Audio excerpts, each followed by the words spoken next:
Tiffin కి ఏం చేస్తున్నావు? నైట్ రైస్ మిగిలింది కదా అక్కి, రైస్ తోని వడలు చేస్తున్నా. రైస్ కూడా వడలు చేయవచ్చా? చేయొచ్చు. నైట్ రైస్ ఎవరు తినలేదు, పోపన్నం ఏమో ఎవరు తింటలేరు, అందుకే ఇలా వడలు చేస్తున్నా, బాగుంటాయి.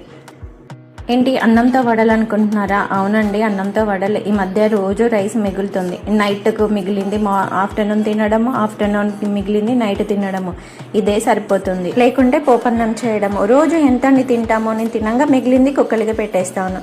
ఎలాగో నైట్ చపాతీ కాబట్టి మా కీర కోసం కొంచెం రైస్ పెట్టేస్తాను. ఆ రైస్ కూడా తినాడు. మరి ఆ చపాతీ అయినా తింటాడా? లేదు, ఒకటిన్నర అంతే. మీ పిల్లలు కూడా ఇలానే ఉన్నారా అనేది కమెంట్ సెక్షన్ లో కమెంట్ చేయండి. బయట పునుగులు ఉంటాయి కదా, అలాంటి టేస్టే వస్తుంది.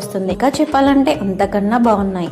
నైట్ రైసే కాకుండా ఈవినింగ్ రైస్ మిగిలిన పిల్లలకి ఇలా చేసి పెడితే ఇష్టంగా తింటారు. బయటకి క్రిస్పీగా, లోపల మెత్తగా చాలా బాగుంది. నైట్ రైస్ తో వడలే కాకుండా చిన్నగా పునుగులు కూడా చేసుకోవచ్చు. ఇలా చేసుకున్న వాటిని పల్లి చట్నీతో పాటు తింటే ఉంటది, నిజంగా మస్తు ఉంటది. ఒకసారి ట్రై చేసి ఎలా ఉన్నాయో కామెంట్ సెక్షన్ లో కామెంట్ చేయండి. సబ్స్క్రైబ్.